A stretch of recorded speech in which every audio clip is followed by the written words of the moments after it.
First, congratulations, No Address. I loved this film. It was honestly so heartbreaking and truly a lesson in compassion. Whenever I see someone who is homeless, my first thought, honestly, is always, how did they get here? You know, they're born to parents, they had a mom and dad at some point, what happened?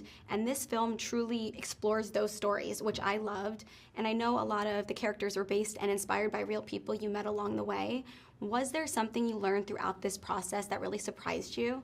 Well, I was surprised. I met a guy who was a vet who was a disabled vet from PTSD and exposure to Agent Orange, and he was living in the Sacramento area, and I got to interview and spend time with him before we started filming, as well as we got to go to the encampment, which is the largest contiguous homeless encampment in the world, and they had just had heavy rains and floods, and a lot of them along the Sacramento River had been washed out, and there was no way to escape this, just being hit in your heart with the suffering that was going on around you, and it's humbling and an honor to think that we might be able to tell the story in a convincing way, in a way that would inform people, and that they would care and get involved in one way or another in their community to help lessen the suffering of others. And by getting a ticket at noaddressthemovie.com, 50% of all the net profits are going to go to these organizations that are really walking the walk and helping people get back into life. Mm-hmm. I think what I learned is that, I mean, honestly, I learned that there are great people in this world that will fund something like this to make sure it's seen. Yeah. Because it takes people like that who want to make a film that shines a light on something that, you know, it's not happy and like super, like, you know, it's real life. But I think also I learned how little things like not having an address where you can get a tag sent to you so you can legally have a car that's going to help you have a driver's license. All those things that we take for granted every day when we have a home and we have an address go away. So it's tough to even be a legal, you know, registered American citizen because you have no longer an address, and so your identity slips farther and further away, and so does the self-worth you think you have in yourself. And sometimes it takes someone seeing you and believing in you to turn your life around, and you start believing in yourself. And I think we've all had somebody along the way in our lives that have done that makes us like go down a path because they said you're good at something. And it's the same thing here, is that's I think the world has given up on some of these people, and that's what they feel like. And I think just by us going to see this movie and looking, we're giving an opportunity for them to be seen. And I think hopefully it will change the way other people look at homelessness. I think that's the goal, and to share some compassion and try and make a difference. Yeah, and I loved Mr. Mills. He truly believed in second chances, which a sentiment is so beautiful, and everyone can use something like that. I was wondering, is there a time in your life that really stuck with you where someone gave you that second chance you so desperately wanted?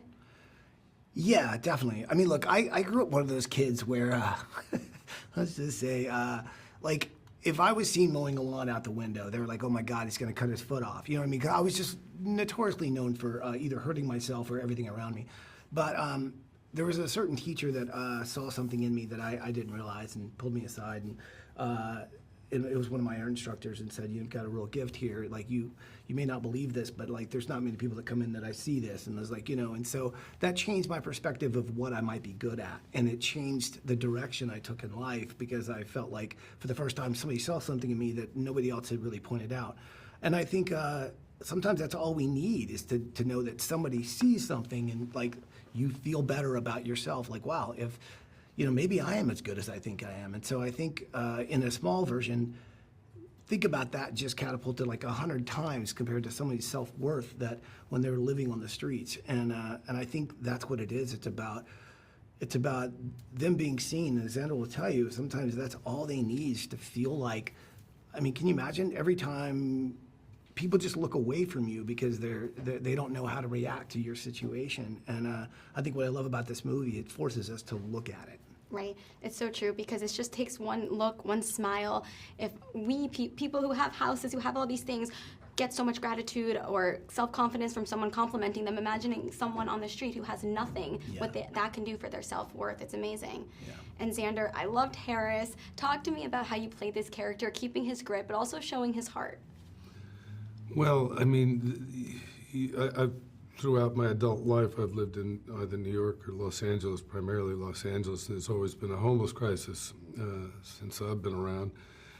And I offset my aching conscience when I have passed people on the street, because I didn't want to just give them money so that they could get drugs or alcohol, and you always feel conflicted about that. But I made a practice of stopping and getting food to go sometimes, and whenever I could, find somebody, or have to have food left over from a restaurant instead of they throw so much food away.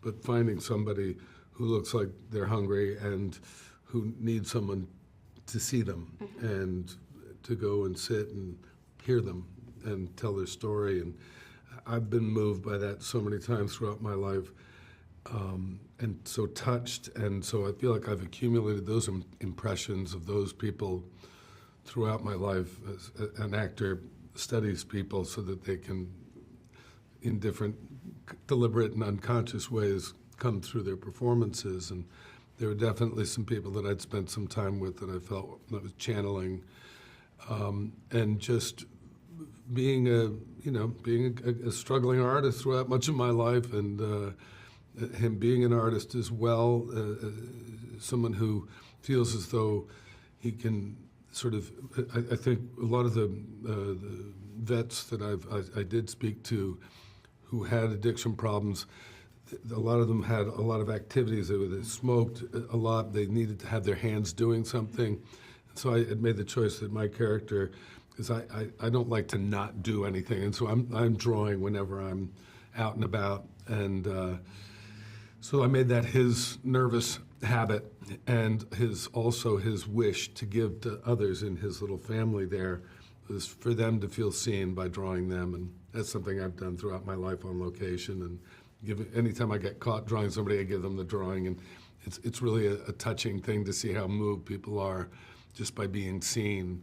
And so I felt like, as an actor, having spent my life observing people on the streets and having drawn people, to be able to incorporate both of those things into the character, which is a part of the character's story, was incredibly rewarding and humbling, again, opportunity. Mm-hmm. And it definitely worked. It definitely worked. And I loved how these characters were really a family in the streets. They had each other. But curious to know, what was it like off air? I can imagine a subject matter this heavy really bonds people together. Who did you get close to on the cast? Were there cast dinners? Were there hangouts? Were there moments you put your head together and you're like, what can we do to make a difference? Talk to me about those moments on set. Billy Baldwin and I always felt like, really, it's funny because I'd worked with him in the 80s on a film, Internal Affairs, and he'd come up to me and he said, and I worked the week later with his brother Danny, and they both came up to me to say, your name is Xander? It's so funny your name is Xander, because the whole time growing up, my brother, we always called him Xander. Yeah, you're the first other Xander I ever met. And then like 2 weeks later, I'm working with Danny.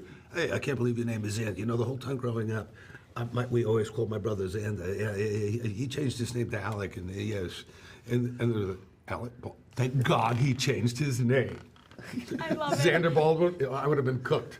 I love it. But yeah, so we'd known each other for over 30 years, and we were both up in Beechwood at the same time. We'd run into each other, and so it was like an incredibly, after a really long, hard day, to sit and have dinner with Billy is just like family, and it just made it. And then all this press stuff that we're both doing, we're both sort of equally committed, and Ty I didn't know before, but become a great friend, and it's been a great pleasure just doing this stuff to help publicize a film which we both really care about. The whole crew's been really passionate. I think that's the key. Right. Everyone's very passionate about this project. It's a good one.